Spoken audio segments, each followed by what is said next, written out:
கர்த்தருடைய பரிசுத்த நாமத்துக்கு ஸ்தோத்திரம். இந்த வேளையிலும் என் மேன்மையை பெருக பண்ணுவேன் என்ற தலைப்பிலே ஆண்டவருடைய வார்த்தையை நாம் இன்றைக்கு கேட்போம். கர்த்தர் நம்மோடு கூட பேசுவாராக. யோபுவின் புஸ்தகம் 42வது அதிகாரம் 2வது வசனம். தேவரீ சகலத்தையும் செய்ய வல்லவர், நீர் செய்ய நினைத்தது தடைப்படாது என்பதை அறிந்திருக்கிறேன். கண்களை மூடி நாம் செபிப்போம். தகப்பனே, உம்முடைய பரிசுத்தவான்களுக்கு நீர் அநேக ஆவிக்குரிய அனுபவங்களை கொடுத்திருக்கிறீர். அவைகளை குறித்து இன்றைக்கு நாங்கள் தியானிக்கும்படியாய், நாங்களும் அப்படிப்பட்ட அனுபவங்களை பெற்றுக்கொள்ளும்படியாய் பரிசுத்த ஆவியானவர் எங்களுக்கு உதவி செய்யும்படியாய் நாங்கள் செபிக்கிறோம். சத்துரு இந்த வசனங்களை எடுத்து போடாதபடி நீர் காத்துக்கொள்ளும். இயேசுவின் நாமத்தில் நல்ல பிதாவே, ஆமென். பாருங்க, யோபு தன்னுடைய வாழ்க்கையில் ஆண்டவருடைய காரியங்களை அறிந்து புரிந்து அவருடைய வாயிலிருந்து சொல்கிறார் ஒரு வார்த்தை, தேவரீ சகலத்தையும் செய்ய வல்லவர், நீர் செய்ய நினைத்தது தடைப்படாது என்று அறிந்திருக்கிறேன் என்று சொல்லி ஆண்டவர் குறித்து அவருடைய வல்லமையும் அவருடைய செய்கைகளையும் குறித்து அவர் இங்கே விவரித்து சொல்லுகிறார். தேவன் நல்லவராக இருக்கிறார். பாருங்கள், யோபுனுடைய வாழ்க்கையில் அநேக பாடுகள் உபத்திரங்களுடையாய் அவர் கடந்து வந்தார். அவர் சில ஆவிக்குரிய வெளிப்பாடுகள் அனுபவங்களை அவர் பெற்றிருந்தார். ஆனாலும் அது பார்த்தீங்கன்னா அவருடைய வாழ்க்கையில் போதுமானதாக அது காணப்படவில்லை. ஆகவே கர்த்தராகிய தேவன் அவரோடு கூட வெளிப்படையாக தன்னை காண்பித்து அவருக்கு சில காரியங்களை சொல்லி தெளிவுபடுத்தி இன்னமும் அவருடைய பூரண மகிமையை அவருடைய வல்லமையும் செயல்பாடுகளையும் குறித்து அறிந்து கொள்ளும்படியாய் தேவன் யோபுவுக்கு இரக்கம் பாராட்டுகிறார். கர்த்தருக்கு ஸ்தோத்திரம். பாருங்க, இந்த வார்த்தையை யோபு சொல்வதற்கு முன்பாக ஆண்டவர் அவருக்கு தன்னை வெளிப்படுத்துகிறார். 38வது அதிகாரத்திலிருந்து 41வது அதிகாரம் வரைக்கும் பார்க்கும்போது அநேக காரியங்களை குறித்து யோபுவுடன் கர்த்தர் பேசுகிறார். அவர் படைத்த மிருகங்கள், காட்டு கழுதை, குதிரைகள், கழுகு மற்றும் நீர்க்கோழி, இப்படிப்பட்ட காரியங்களை குறித்து பேசுகிறார். குதிரைகளை குறித்து பேசுகிறார். ஒவ்வொன்றத்தை குறித்தும் அவர் உருவாக்கி அது எப்படி செயல்பட வைக்கிறார் என்பதை, அதனுடைய குணாதிசயங்கள் என்ன என்பதையெல்லாம் குறித்து ஆண்டவர் பேசுகிறார். தேவனுக்கு ஸ்தோத்திரம் உண்டாட்டு. அது மட்டும் இல்லாமல் ஆண்டவர் பிகமத் என்று சொல்லப்படுகிற ஒரு மிருகத்தை குறித்து ஆண்டவர் பேசுகிறார். லீவியாத்தான் என்று சொல்லப்படுகிற ஒரு நீரில் வாழ்கிற ஒரு ஜீவ ராசியை குறித்து ஆண்டவர் பேசுகிறார். இவைகள் எல்லாம் எப்படி உருவாக்கப்பட்டது, அதனுடைய செயல்பாடுகள் என்ன என்பதை குறித்து ஆண்டவர் யோபுக்கு விளக்கமாய் அதை சொல்லுகிறார். அது மட்டும் இல்லாமல் ஆண்டவர் என்ன சொல்கிறார்னா, பூமியின் நீர், அந்த கடலுடைய செயல்பாடுகள், கடலுக்கு ஆண்டவர் அந்த அலைக்கு ஒரு எல்லையை குறித்து வைத்ததையும் குறித்து பேசுகிறார். இது மட்டும் மிஞ்சி வராது என்று சொல்லி நான் கட்டளையிட்டிருக்கிறேன், ஆகையினால் கடல் அதை தாண்டி வராது என்பதெல்லாம் யோபுக்கு சொல்லுகிறார். நீரின் ஆழத்தின் அடியிலே இருக்கிற செயல்பாடுகளை குறித்து சொல்லுகிறார். அது மட்டும் இல்லாமல் ஆண்டவர் என்ன சொல்கிறார்னா, வானத்திலே ராசிகள், அதாவது கிரகங்கள் வரும் காலங்களை குறித்தும் அவர் உருவாக்கின துருவ நட்சத்திரங்கள் பற்றியும் ஆண்டவர் விவரித்து யோபுவுக்கு பேசுகிறார். தேவனுக்கு ஸ்தோத்திரம். வேறு சில காரியங்களின் குறித்து பேசுகிறார். என்ன சொல்கிறார்னா, கல்மலையை நான் வைத்திருக்கிறேன், அந்த கல்மலை ஆபத்து காலத்திலே நான் அதை அனுப்புகிறேன், பூமிக்கு யுத்த காலத்திலே ஆபத்து காலத்திலே நான் அனுப்புகிறேன் என்று சொல்லி மின்னல்களை குறித்து, இடியை குறித்தெல்லாம் ஆண்டவர் பேசுகிறார். இப்படியெல்லாம் கர்த்தர் பேசி அவருக்கு தன்னை வெளிப்படுத்துகிறார், தன்னுடைய செயல்பாடுகளை எல்லாம் வெளிப்படுத்துகிறார். தேவனுக்கு ஸ்தோத்திரம் உண்டாட்டு. ஏன் சொன்னால், யோபுனுடைய வாழ்க்கையிலே ஆண்டவரை குறித்த அறிவு அவருக்குள்ளே இருந்தாலும் அவருடைய வாழ்க்கையிலே போராட்டங்கள், பாடுகள் வந்தவுடனே, நெருக்கங்கள் வந்தவுடனே அவர் வேறு மாதிரி சில காரியங்களை அவர் நினைத்து கொண்டிருந்தார். என்னென்னா, இந்த பாடுகளுக்கு அப்புறம் நம்முடைய வாழ்க்கை முடிந்துவிடும், அப்படி மீண்டும் தொடராது என்று சொல்லி அவருக்குள்ள சில மனதில் எண்ணங்கள் இருந்ததுனால அவர் தம்முடைய வாயின் வார்த்தையினாலே சொல்லுகிறார். பாருங்கள், அதே யோபுவின் புஸ்தகத்தில் 19வது அதிகாரம் 25வது வசனத்தில் அவர் சொல்லும்போது சொல்கிறாரு, ஒரு வாழ்க்கை வரும், கர்த்தர் அவருக்கு வாழ்க்கையை திரும்ப கொடுப்பார் என்பதை அவரால் ஏற்றுக்கொள்ள முடியல.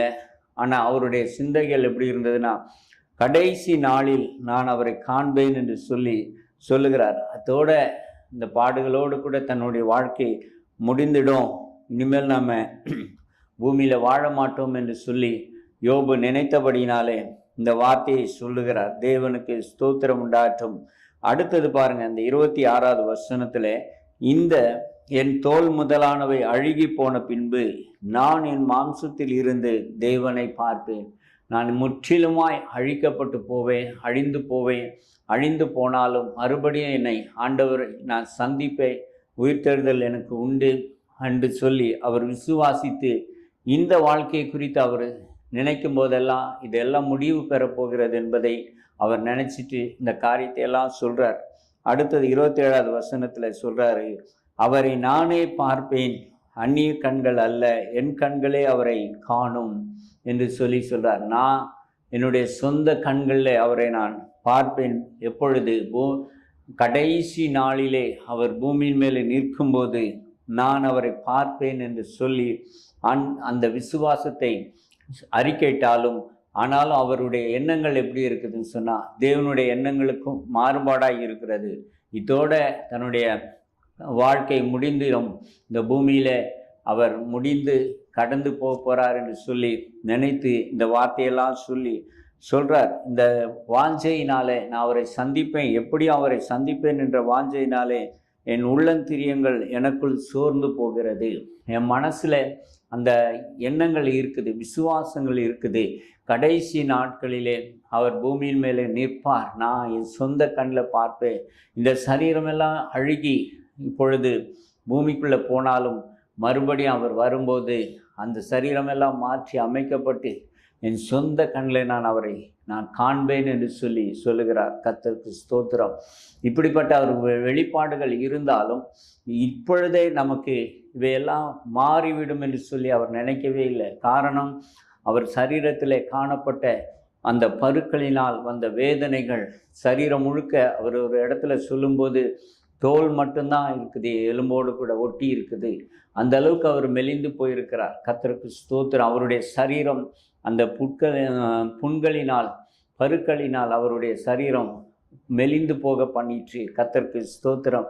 அப்படி இருக்கும்போது இனிமேல் நான் மரணத்தை நோக்கி தான் போயிட்டு இருக்கிறேன், இந்த பூமியில் நான் இனி வாழ்வதற்கு வாய்ப்பே இல்லை என்று சொல்லி அவர் நினைத்து தான் இந்த வார்த்தைகளை எல்லாம் அவர் சொல்கிறார். கடைசி நாளில் அவரை நான் பார்ப்பேன் என்று சொல்லி தேவனுக்கு ஸ்தோத்திரம். ஆனால் தேவனுடைய திட்டமும் வேறையாக இருந்தது.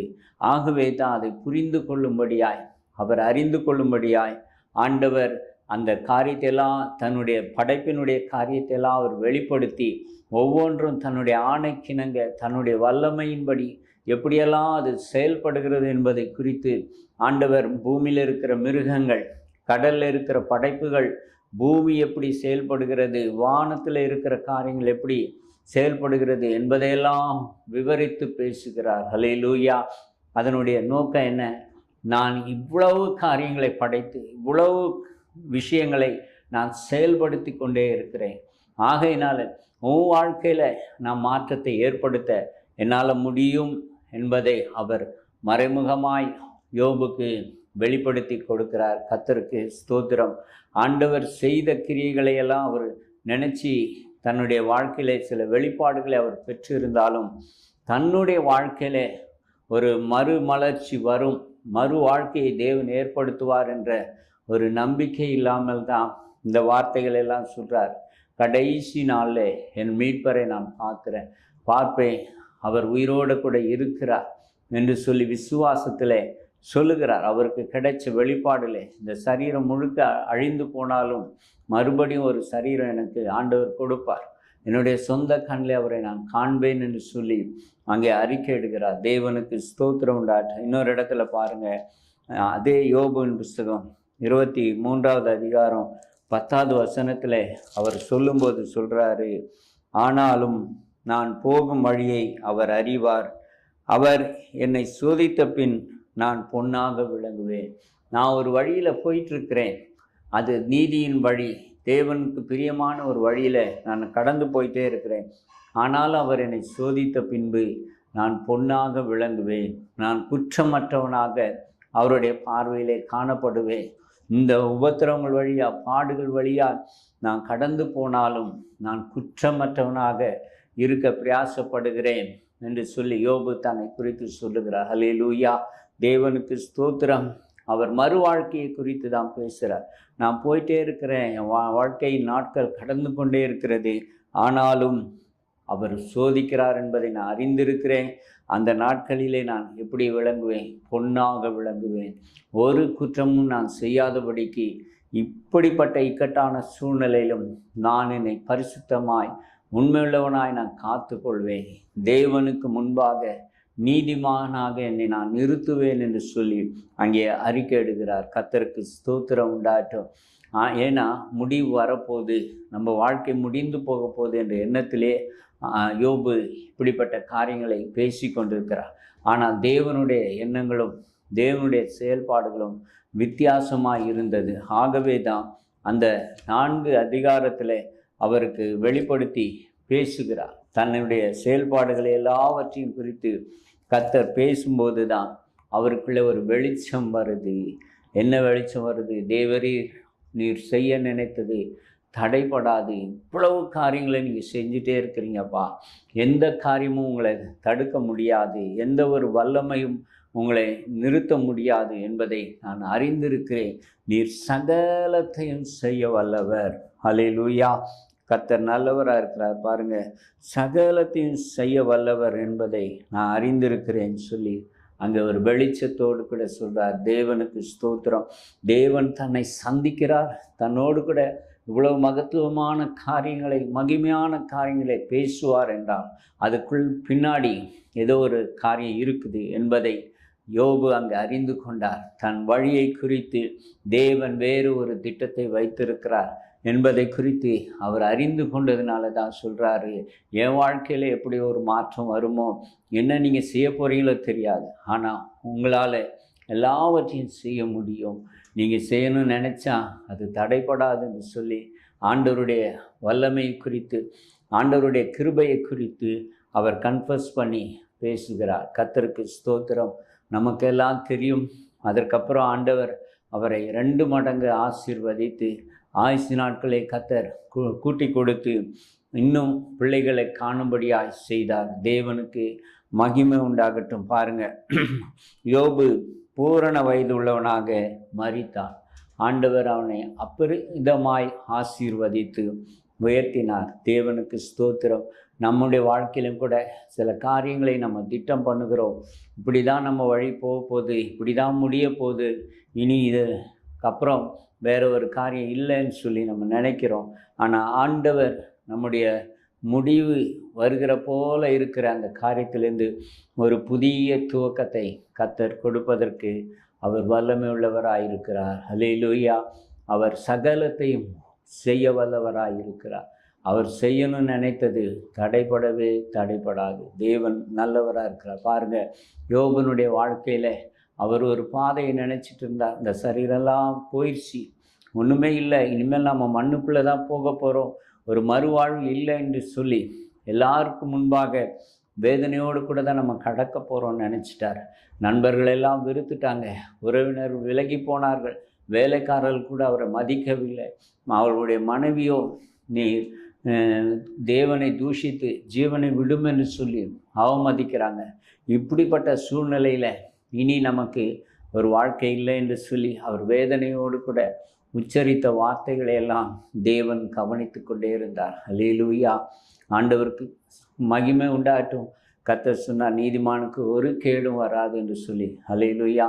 பாருங்கள், அதுபடி யோபனுடைய வாழ்க்கையில் அவர் எந்த இடத்துல வெட்கத்தை வேதனையும் அனுபவித்தாரோ அந்த இடத்துல கர்த்தர் அவரை உயர்த்தி, அவர் தலையை உயர்த்தி ஆண்டவர் அவரை கனப்படுத்தினார். எந்த நண்பர்கள் வெறுத்தார்களோ அவர்களை எல்லாரும் தேடி வரும்படி ஆண்டவர் தயவு பாராட்டினார். எந்த செல்வம் போயிற்றோ அந்த செல்வம், மிருக ஜீவன்கள் எல்லாவற்றையும் கர்த்தர் இரட்டிப்பாய் கொடுத்து, பிள்ளைகளை கொடுத்து தேவன் அவரை பூரண வயது உள்ளவர்களாக வாழ வைத்து ஆசீர்வதித்து மரணத்தை சந்திக்கும்படி கிருபை பாராட்டினார். ஹல்லேலூயா.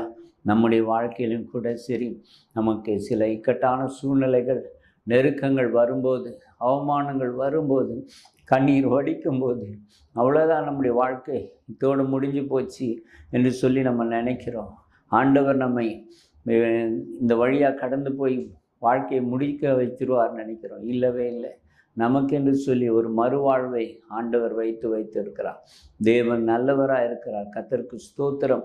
நம்ம வாழ்க்கையில் உபத்திரவங்கள் வராமல் இருக்காது, பாடுகள் வராமல் இருக்காது.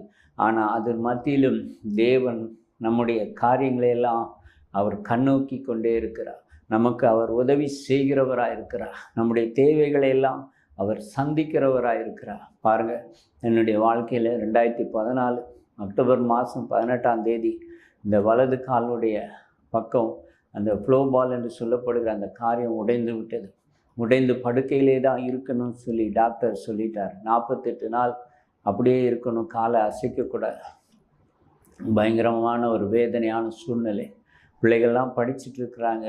இன்னும் என்ன செய்யணும் ஆண்டவரே, என் வாழ்க்கையில் இப்படி ஒரு சம்பவம் வந்து விட்டதே, இனி நான் மறுபடியும் எழுந்து நடப்பேனா, ஊழியம் செய்வேனா என்று சொல்லியெல்லாம் நான் நினைத்த காலங்கள் உண்டு.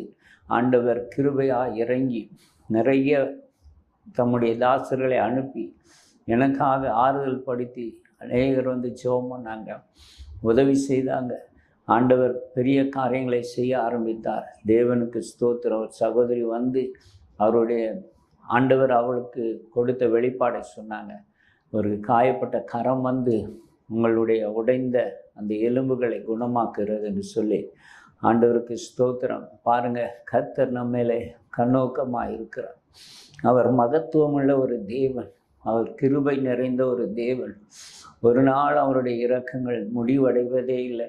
நம்முடைய வாழ்க்கையில் நம்ம நினைக்கலாம், நம்ம ஏதோ தவறு செஞ்சிட்டோம், ஏதோ ஒரு பிரச்சனையில் வந்து மாட்டிக்கிட்டோம், இனி இதிலேருந்து வெளியே வர வழியே இல்லை, என்ன செய்ய போகிறோமோ அப்படின்னு நம்ம நினைக்கலாம். ஆனால் ஆண்டவர் அதற்கப்புறம் ஒரு துவக்கத்தை நமக்கென்று சொல்லி வைத்திருப்பார்.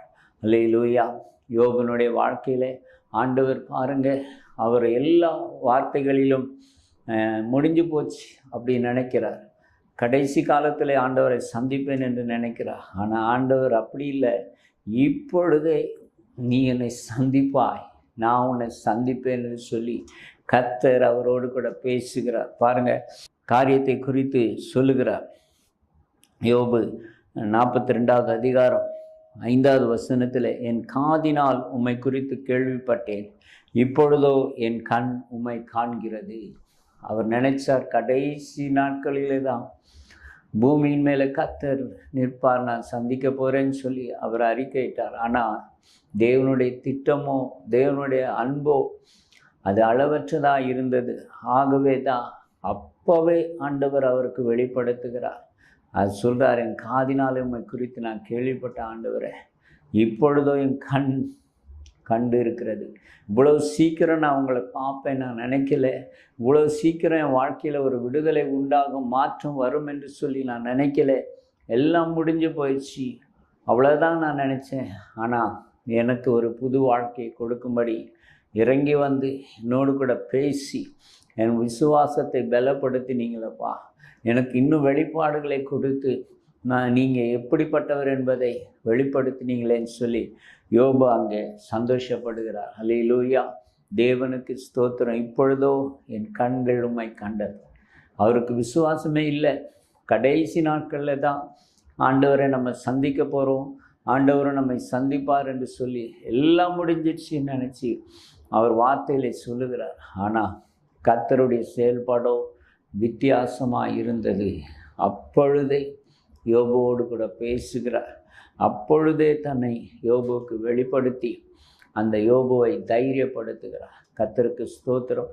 நம்முடைய வாழ்க்கையிலும் கூட எத்தனையோ விதமான போராட்டங்கள் வந்து, கட்டுகள், உபத்திரவங்கள் வந்து, பாடுகள் வந்து நம்மை நெருக்கி நம்மளை அவ்வளோதான் முடிஞ்சிடுச்சு அப்படின்னு நம்ம நினைக்கலாம். மற்றவர்கள் சொல்லுவாங்க, இனிமேல் இவங்க அவ்வளோதான், இவங்களுடைய காரியங்கள்லாம் முடிஞ்சிருச்சு அப்படின்னு நினைப்பாங்க. தேவனுக்கு ஸ்தோத்திரம். ஆனால் ஆண்டவர் அதிலே ஒரு துவக்கத்தை வைத்திருக்கிறார். எப்படி இரட்டிப்பான நன்மையை கொடுக்கிற, ஒரு இரட்டிப்பான ஆசீர்வாதத்தை கொடுக்கிற கிருபையை தேவன் வைத்திருக்கிறார். ஹல்லேலூயா. மறைந்த தேவ ஊழியர் ஐயா டிஜிஎஸ் தினகரன் அவர்கள் ஒரு சாட்சி சொன்னாங்க. ஏறக்குறைய 6 மாதம் படுக்கையில் இருந்தாங்க. இடுப்புக்கு கீழே சொரணையே இல்லை. அவங்க படுத்த படுக்கையாக இருந்தபோது ஒரு நாள் கதறி அழுதாங்க, ஆண்டவரே, நான் யாருக்கும் பிரயோஜனம் இல்லாமல் படுக்கையில் இப்படி இருக்கிறேனே, எனக்கு உதவி செய்யும் என்று சொல்லி ஜெபம் பண்ணாங்க. ஆண்டவர் அவருக்கு தரிசனமாகி ஆண்டவர் அவரை தொட்டு போனார். கர்த்தருக்கு ஸ்தோத்திரம். அந்த கால்கள் நிற்கத்தக்க அளவு பலனை தேவன் கொடுத்தார். மறுபடியும் போய் சுவிசேஷத்தை அறிவித்து அநேகருடைய வாழ்க்கையிலே அந்த ஊழியக்கார் ஒரு ஆசீர்வாதமாய் இருந்து கடந்து போனாங்க. கர்த்தருக்கு மகிமை உண்டாட்டும். நம்முடைய வாழ்க்கையிலும் கூட சரி, ஆண்டவர் தம்முடைய மகிமையை வெளிப்படுத்த போகிற நாட்கள் வந்துவிட்டது. நம்முடைய கட்டுகளை அவிழ்க்க போகிற நாட்கள் வந்துவிட்டது. நம்முடைய சிறுமையை கர்த்தர் பார்க்கிற நாட்கள் வந்துவிட்டது. நாம் நெருக்கப்பட்டு தவிக்கிறோம். ஆனால் ஆண்டவர் நோக்கி பார்த்து கொண்டிருக்கிறார்.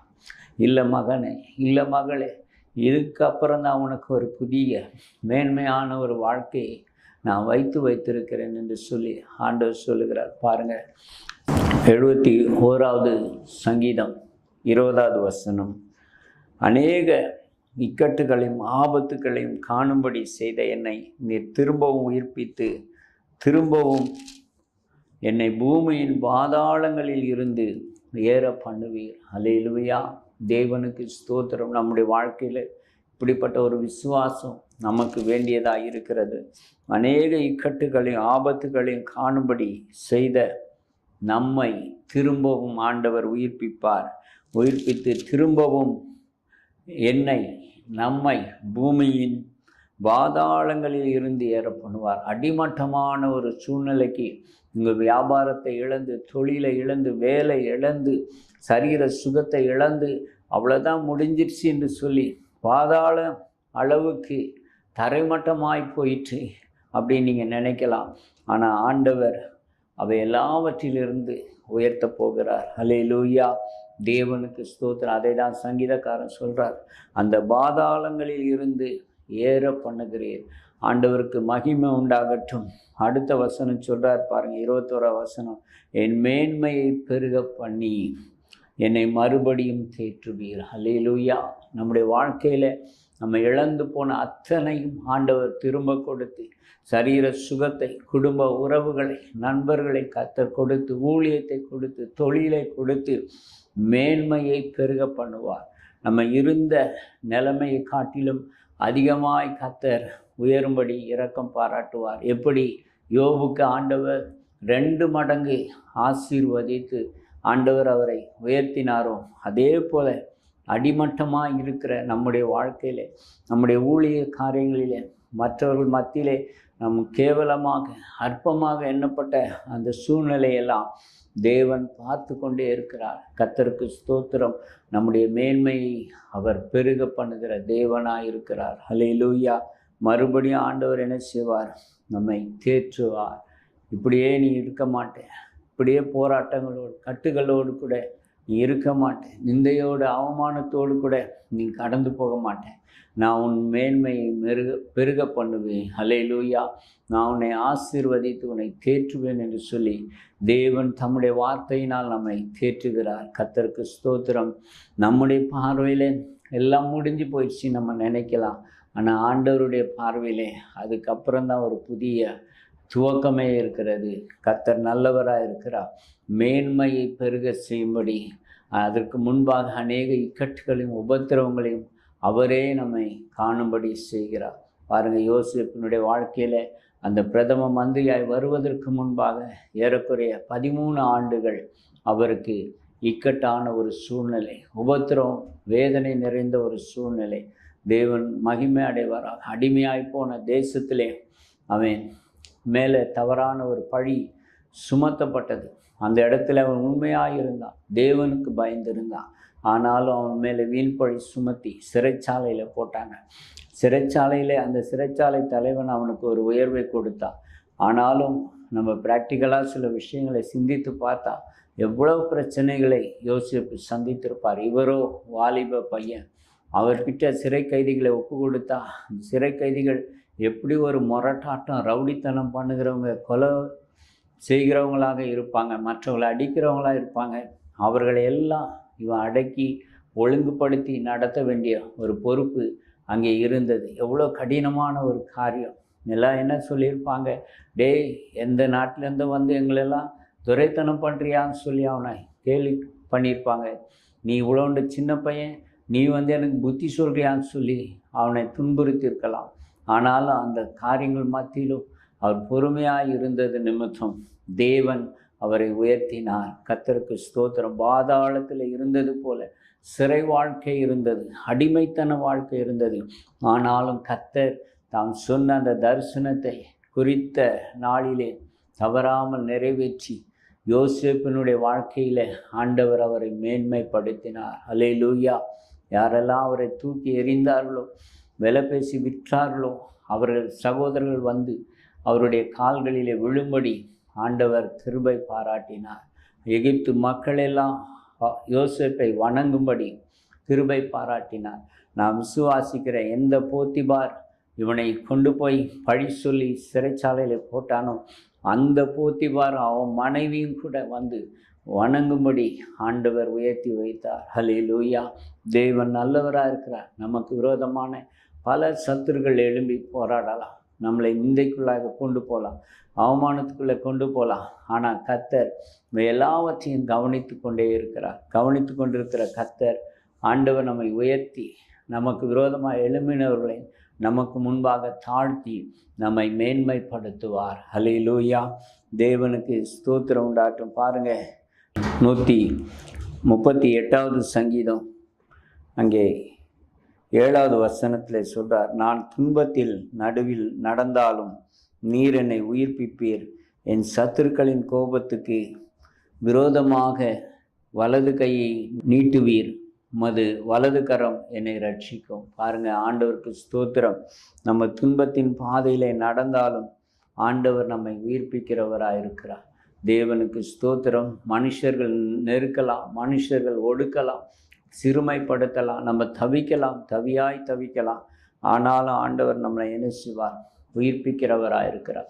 சாது சுந்தர் சிங் ஐயா வாழ்க்கையில் பார்த்திங்கன்னா ஒரு மரண கிணறுன்னு சொல்லப்படுகிற அந்த கிணத்துக்குள்ளே அவர் தூக்கி போட்டுட்டாங்க. அங்கே செத்தவர்களுடைய எலும்புகளும் தோலும் நாற்றம் அடித்து கொண்டிருக்கும். அந்த கிணறு மரண கிணறு. அதுலேருந்து வெளியே வந்தவங்க ஒருத்தருமே கிடையாது. அந்த துன்பத்தின் நடுவிலே அவர் 2 நாட்கள் கடந்து போனாலும் ஆண்டவர் அவருக்கு ஒரு தூதனை அனுப்பி வெளியே கொண்டு வந்தார். அல்லேலூயா. நம்மை கூட சரி, மரண கட்டுகள் மத்தியிலே, போராட்டங்கள், நிந்தைகள், உபத்திரங்கள் மத்தியிலே நம்ம கடந்து போகிறதை தேவன் பார்த்து கொண்டே இருக்கிறார். ஆண்டவர் நம்மை உயிர்ப்பிப்பார். தேவனுக்கு ஸ்தோத்திரம். இந்த வழியாகவே ஆண்டவர் நம்மை கொண்டு வந்தார் என்று சொல்லி இன்னும் நம்ம பலன் அடைவதற்கு, இன்னும் பரிசுத்தம் அடைவதற்கு, இன்னும் தேவனுடைய சித்தத்தை நம்ம நிறைவேற்றுவதற்கு ஆண்டவர் நமக்கு உதவி செய்வார். நம்முடைய சத்துருக்கு விரோதமாக அவருடைய கையை நீட்டுவார். எந்த பிசாசு நமக்கு விரோதமாக எழும்பி செயல்பட்டாலும் அவனுடைய கிரியைகள் எல்லாவற்றையும் இயேசு அழித்து போடுவார். கர்த்தருக்கு ஸ்தோத்திரம். நமக்காக சிலுவையிலே மரித்து ஜீவனை கொடுத்தவர், மறுவாழ்வை கொடுக்கும்படியாக தன்னுடைய கடைசி சொட்டு இரத்தத்தை சிந்தினவர். அவர் நமக்காக இரக்கம் பாராட்டுவார், நம்மை உயிர்ப்பிப்பார். நம்ம போகிற அந்த பாடுகள் வழியாக, நிந்தைகள் வழியாக கடந்து போனாலும் அவை எல்லாவற்றையும் அறிந்திருக்கிற கர்த்தர் நம்மளை உயிர்ப்பித்து நம்மை இன்னும் பலப்பட வைத்து இன்னும் நம்முடைய மேன்மையை பெருக செய்து ஆசீர்வதித்து நம்மை உயர்த்துவார். கர்த்தருடைய கண்கள் நம்மேல் நோக்கமாக இருக்கிறதை ஒரு நாளும் நம்ம மறந்து போக வேண்டாம். ஆண்டவர் நமக்கு விரோதமாய் செயல்படுகிற எல்லா விதமான சத்துனுடைய கிரியைகளை நிர்மூலமாக்கி தேவன் நம்முடைய மேன்மையை பெருக செய்வார். கர்த்தருக்கு ஸ்தோத்திரம் உண்டாட்டும். நாம் கண்களை மூடி ஜெபிப்போம். பரிசுத்தமுள்ள எங்கள் நல்ல பிதாவே, நாங்கள் துன்பத்தின் பாதையிலே நடந்தாலும், அநேக இக்கட்டுகளின் வழியாக நடந்தாலும் நீர் எங்களை சோர்ந்து போக விடாமல் ஆண்டவரே, நீர் எங்களை உயிர்ப்பித்து எங்களை தேற்றுகிறதுக்காய் ஸ்தோத்திரம். பாதாளத்தில் இருக்கிறது போல எங்களுடைய வாழ்க்கை இருந்தாலும் அங்கே இருந்து நீர் எங்களை மேலே கொண்டு வந்து எங்களை மேன்மைப்படுத்துகிற ஒரு கர்த்தர். எங்களுடைய வாழ்க்கையை திரும்ப உயிர்ப்பித்து திரும்ப ஆசீர்வதிக்கிற தேவனாய் கர்த்தர், உமக்கு நாங்கள் நன்றி சொல்லுகிறோம். தகப்பனே, இந்த நிகழ்ச்சியை பார்த்து கொண்டிருக்க ஒவ்வொருத்தருடைய வாழ்க்கையிலும் அற்புதங்கள், அடையாளங்கள் நடக்கட்டும். வியாதிகள் நீங்கி சுகம் உண்டாகட்டும். பிசாசின் போராட்டங்கள், பில்லிசுனிய கட்டுகள் அவிழ்க்கப்படட்டும். ஆண்டவரே, அவர்கள் எதிர்பார்த்திருக்கிற நன்மைகள் அவர்கள் கைகளிலே வந்து கிடைத்து ஆசீர்வதிக்கப்பட நல்ல சாட்சிகளை நாங்கள் உடைய மகிமைக்கென்று கேட்க தேவன் உதவி செய்யும்படி நாங்கள் ஜெபிக்கிறோம். இயேசு கிறிஸ்து நாமத்தில் பிதாவே, ஆமென்.